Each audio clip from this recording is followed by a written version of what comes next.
राधे राधे भक्तों, आज हम आपको एक ऐसी अद्भुत, रहस्यमयी और गहरी कहानी सुनाने जा रहे हैं जो सिर्फ इतिहास नहीं बल्कि जीवन का एक बड़ा सत्य अपने अंदर छुपाए हुए है।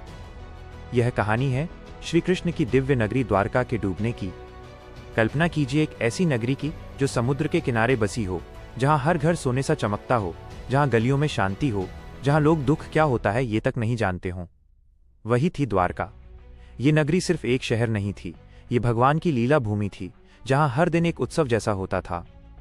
जब मथुरा में अत्याचार बढ़ गया था और कंस के बाद भी शत्रुओं का खतरा बना हुआ था, तब श्री कृष्ण ने अपने लोगों की रक्षा के लिए एक महान निर्णय लिया। उन्होंने समुद्र के किनारे एक नई नगरी बसाई।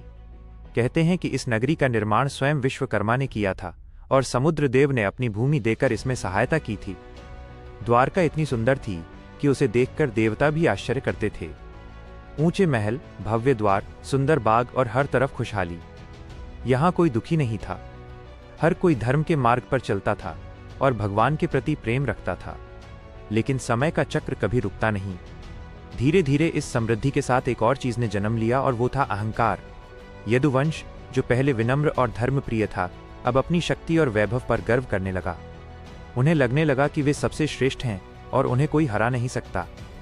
श्री कृष्ण ये सब देख रहे थे, लेकिन वे जानते थे कि यह भी समय की एक लीला है। जब इंसान अपने मार्ग से भटकता है, तब प्रकृति स्वयं उसे सही रास्ता दिखाती है। एक दिन कुछ महान ऋषि द्वारका आए। यदुवंश के कुछ युवकों ने मजाक में एक बहुत बड़ी गलती कर दी। उन्होंने एक युवक को स्त्री का वेश पहनाकर उसे गर्भवती जैसा बना दिया और ऋषियों के पास ले गए। वे हंसते हुए बोले कि बताइए, इसके गर्भ से क्या जन्म होगा। ऋषियों ने अपनी दिव्य दृष्टि से सब समझ लिया। उनका अपमान हुआ था। उन्होंने क्रोधित होकर शाप दिया कि इसके गर्भ से लोहे का मूसल उत्पन्न होगा और वही पूरे यदुवंश के विनाश का कारण बनेगा। जब यह बात यदुवंशियों को पता चली तो वे डर गए। कुछ समय बाद वही हुआ जो शाप में कहा गया था। उस युवक के पेट से एक लोहे का मूसल निकला। उन्होंने उस मूसल को पीसकर चूर्ण बना दिया और समुद्र में फेंक दिया, ये सोचकर कि अब सब ठीक हो जाएगा। लेकिन नियति से कोई नहीं बच सकता। उस चूर्ण के कण समुद्र किनारे उगने वाली घास बन गए। दिखने में साधारण, लेकिन अंदर से वो विनाश का बीज थे। समय बीता और एक दिन यदुवंशियों के बीच एक छोटा सा विवाद शुरू हुआ। ये विवाद धीरे धीरे इतना बढ़ गया कि वो भयंकर युद्ध में बदल गया। क्रोध और अहंकार ने उन्हें अंधा कर दिया। उन्होंने उसी घास को हथियार बना लिया जो मूसल के चूर्ण से बनी थी। वो घास लोहे की तरह कठोर हो गई और फिर जो हुआ वो बेहद दुखद था। भाई ने भाई को मार दिया, मित्र ने मित्र को।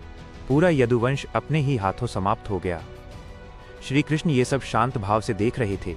उन्हें पता था कि ये सब पहले से तय है। जब अधर्म बढ़ता है तो उसका अंत भी निश्चित होता है। जब यदुवंश समाप्त हो गया, तब उन्होंने भी समझ लिया कि अब उनकी पृथ्वी पर लीला समाप्त होने का समय आ गया है। वे अकेले जंगल में चले गए। एक पेड़ के नीचे बैठकर ध्यान करने लगे। उसी समय एक शिकारी वहां आया। उसने दूर से उनके पैर को हिरण समझ लिया और तीर चला दिया। तीर लगते ही उसे अपनी गलती का एहसास हुआ। वो डर गया, रोने लगा। लेकिन श्री कृष्ण ने उसे रोका और कहा कि चिंता मत करो, ये सब नियति का हिस्सा है। उन्होंने उसे क्षमा कर दिया। इसके बाद उन्होंने अपने शरीर का त्याग किया और अपने दिव्य धाम को प्रस्थान किया।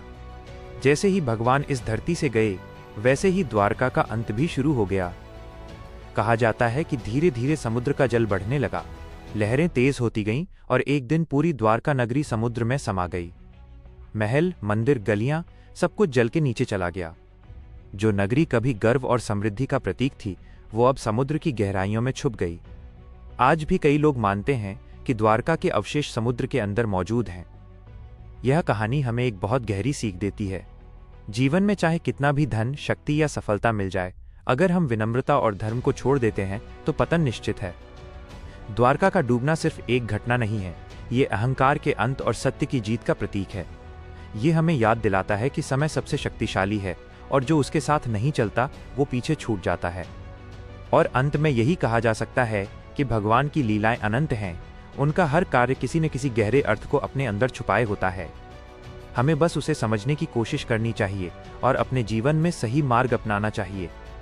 अगर आप इस चैनल पर नए हैं तो चैनल को सब्सक्राइब कर लें और साथ में बेल आइकन भी दबा दें ताकि हमारी आने वाली हर नई वीडियो की नोटिफिकेशन आपको सबसे पहले मिलती रहे। आपका सपोर्ट ही हमारी सबसे बड़ी ताकत है। मिलते हैं अगली वीडियो में। तब तक के लिए धन्यवाद और अपना ख्याल रखें।